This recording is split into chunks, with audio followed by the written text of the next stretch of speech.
I'm going to be completely honest. If you're playing Pendulum Magician with the new Sark cards, I recommend you don't even play the Sark.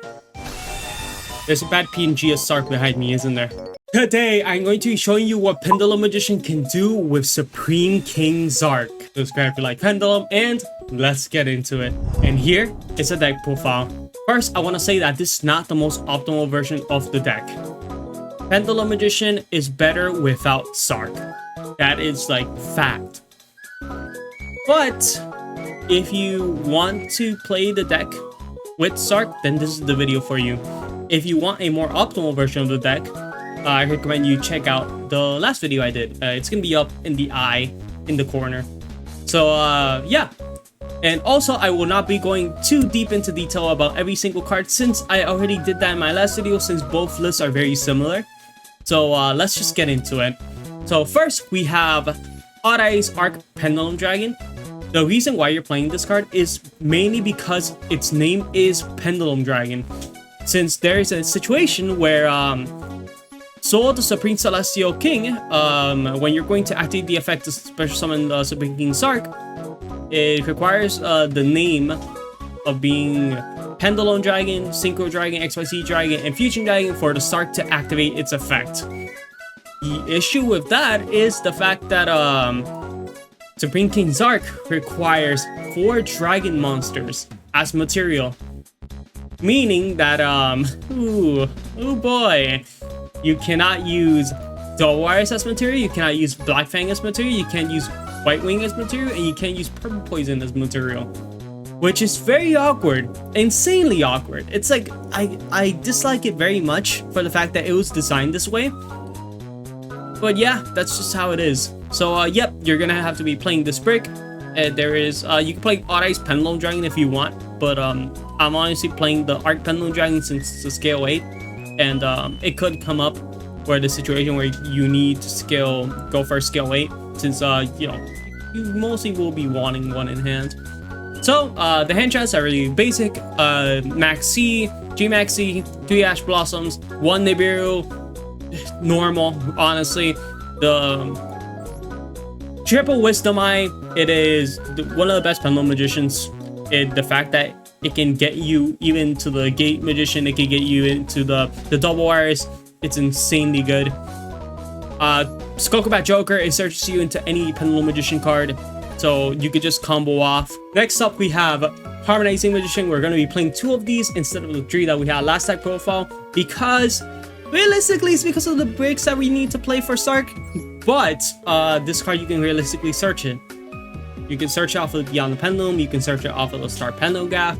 It just, you can search this, so you can play less copies of it if you want. Though I really like to see like 1 in opening hand, since it helps play around cards very often.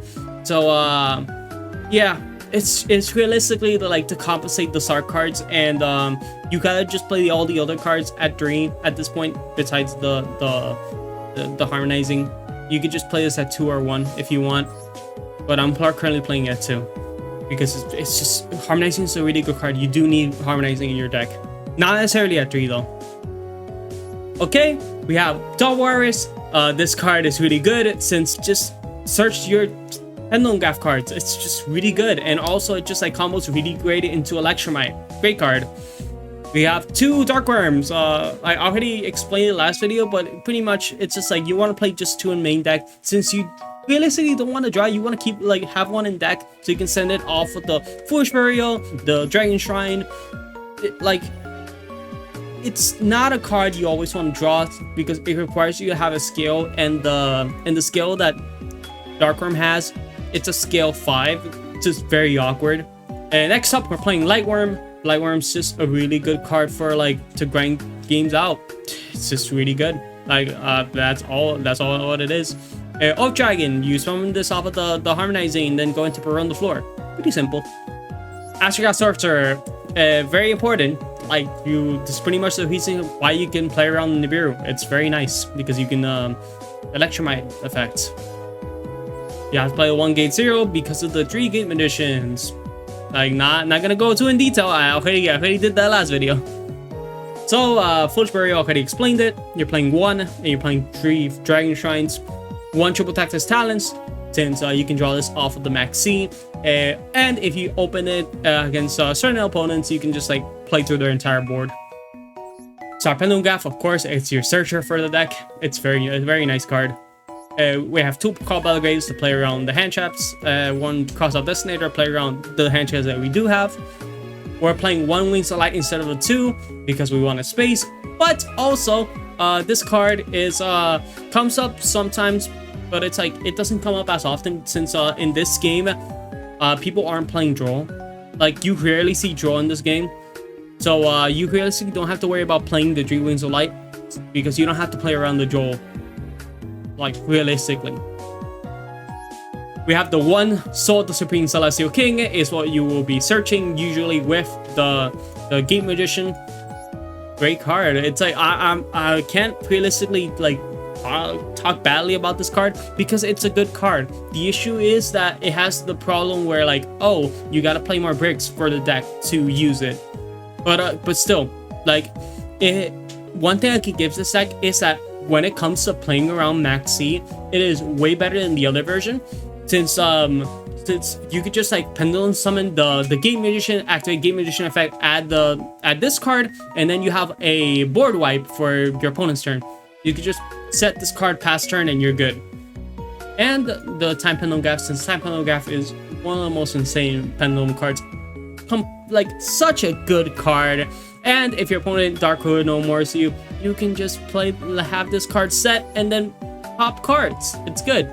So we have Hey Metaphor Selection Might, you gotta play it. It's a good card. Beyond Pendulum Search Pendulum cards.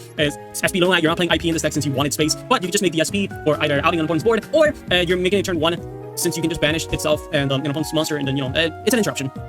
We have Exceed the Pendulum. Exceed the Pendulum is pretty much what helps you climb up. Very good card. We have Apples of Old Goddess Negate. And X-Code Talker helps you go for game. Playing 1 Burrow on the floor, since it's Burrow on the floor. Like this card's banned in the TCG, so why not play it here? It's so good. We have All-Dice Absolute Dragon. It summons you the Vortex Dragon. Nothing too special about that. We're playing the Baguska, since Baguska is a really good card as well. Playing the Best Dweller, really good card as well. It's like it's really good against certain matchups. These 2 are just like toolbox cards, realistically. So now let's get into the Sark cards. Okay, so we're playing the Odd Eyes Rebellion XYZ Dragon, since it is a XYZ Dragon name that we will be using as material for Sark. We are also playing Clear Wing Synchro Dragon. You might be questioning, hey, why aren't you playing Crystal Wing? Clear Wing, you can realistically make it with, like, let's say you cannot make Sark for that duel, and you have an Ash Blossom in hand plus a level 4. You could just make it if it comes up. It hasn't come up, but it could come up. It's better than just having a dead card in your extra deck. Playing the Supreme King Sark.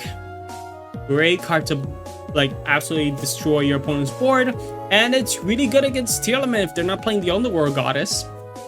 That's the best thing I can say. But yeah, you're mainly playing this for the board wipe, and also if you want, whenever it gets destroyed, you can just place it on the Pendulum Scale, and your opponent cannot activate Fusion, Synchro, and XYZ monster effects, which is so wild. So I can still link summon and just like do their combos there, which is like, grand majority, but still it's something. And you're playing the 1 Starving Venom Fusion Dragon because it has the Fusion Dragon name. That's all. That's all what it is. That should be it. Now let's get into the combos. Okay, I am going first here, and we have a hand of Wisdom Eye Magician, Skullcrabat Joker, Gate Magician, Dragon Shrine, and the Time Pendulum Graph. Let's see what we can do. Okay, so first we're gonna activate the Dragon Shrine, sending the Dark Worm effect, summoning itself. Activate Dark Worm effect to add a Gate Magician. Then you're going to normal summon the Skullcrabat effect, adding the Harmonizing Magician, since we already have a high skill, which should be the Wisdom Eye at this point. So you can add the Harmonizing Magician off of the Skullcrabat Joker and be able to Pendulum summon it off of it, of course, but not yet because we need to play around the Nibiru first.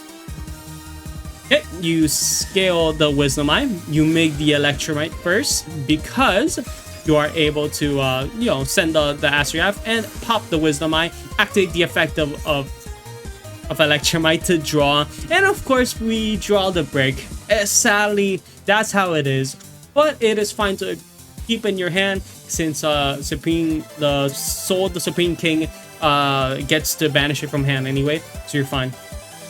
Okay, so here you're gonna activate the effect of Gate Magician to place the Gate 0. You're gonna activate the effect of Electromite, destroying the double wires to be able to trigger the double wires and trigger the Astrogap. So here you summon the Astrogap, add back another copy of double wires, you know, whenever it doesn't.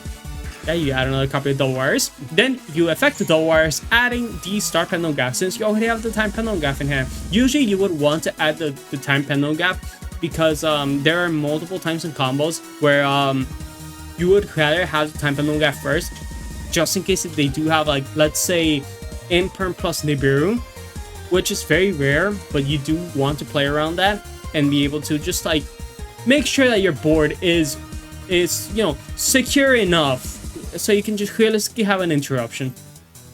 So here you're going to scale the double wires, link off into the Exceed the Pendulum. Exceed the Pendulum will add back a double wires. Then you're going to affect the Exceed the Pendulum to summon the Gate Magician. You're going to Gate Magician effect to add the Soul of the Supreme King. And yeah, you make the Appaloosa. And here you have successfully played around Nibiru if they don't have Imperm plus Nibiru in hand. But yeah, now you're going to Pendulum summon a 4/4, which is just the 3 level 7s with harmonizing effect to summon the Oak Dragon. Now you make the board on the floor. Now you're completely secure from Nibiru. So here you're gonna make the Absolute Dragon. You're gonna then effect of Burrow on the floor, destroy the Absolute Dragon. Realistically, by the way, just in case, I wanna make sure of this. If you do not have a way to go into Sark, you could just link off the Absolute and whatever card that's here. To be able to make SP Lunalight, but in this case we wanted to keep the level 7, so that's why we destroyed it with Barone instead of just like linking it off. So yep, we now have a board of Soul of the Supreme Celestial King. You have Time Pendulum Graph, you have the Vortex Dragon where 1 negate, or on the 4 2 negate, and Appaloosa having 2 negates, so you have 4 negates plus 2 interruptions here. So yeah, that's very nice. So here they're playing Horus. Okay, so here you're gonna negate with Appaloosa, not letting the Imseti resolve. Okay, they're playing Tearlament. Okay, so you're gonna negate the Shine here because you know you want to make sure that they just don't send it to the graveyard somehow. Okay, they normal summon Keldo, then they Synchro 7 using the Evolution Synchron to make Black Rose. So they, their front of card in hand is the Sharon, so you don't realistically have to worry. You can just negate that. And whatever set they have doesn't matter. And I would assume here they will scoop, right? Yeah. We didn't even have to summon the Sark at that point, but let's find a replay where we do summon Sark. So yeah, let's get into that. Okay, next replay. So I'm going first here, and our hand looks like a Maxi, a Auto Sark Pendulum Dragon. You will always draw this brick. There is no chance you don't draw this brick, by the way. I have drawn it way too many times while grinding. I went from Diamond 5 into Diamond 1 by just bricking on this. So, got Wisdom Eye Magician, and we got a Supreme King Gate Magician, and a Triple Tactics Talents, which is very nice. Okay, so here we're gonna scale the Wisdom Eye. We're gonna scale the Gate Magician. Your opponent's gonna activate Maxi. That's gonna be a problem. That's gonna be an issue. Okay, well, let's see what happens. Okay, let's see how this deck plays around the Maxi then. Okay, you're gonna affect the Wisdom Eye, scaling the double wires. Then you're gonna affect the Gate Magician, destroying itself, placing the Gate 0. Then you're gonna Pendulum Summon for 1, a Gate Magician, adding the Soul of the Supreme Celestial King. Then you're gonna Triple Texas Talent into seeing your opponent's hand, getting rid of that Imperm, because you want to make sure that later on your opponent just like doesn't negate your things, because they had too much engine in hand, so it didn't matter if I just shuffle one of their striker cards. Okay, so here they're gonna normal summon Ray, make Hayate, then try to go battle phase. I'm gonna Soul the Supreme King, tributing here, banishing these 4 to make our Supreme King Sark on our opponent's turn to activate the effect and destroy everything. But there, everything was just like one card. So yeah, and they're gonna activate Ray, Chain Max C. Our opponent has Ash Blossom that they drew off a turn, sadly, but it's fine. You know, at this point, we're just hoping that we get to do something because they're not gonna do much this turn. So let's see. Okay, they're gonna effect of whatever this card is. It says for summon itself, for summon the Rose. They make Camellia. Okay, Camellia's gonna send one from deck to graveyard. Sending Engage.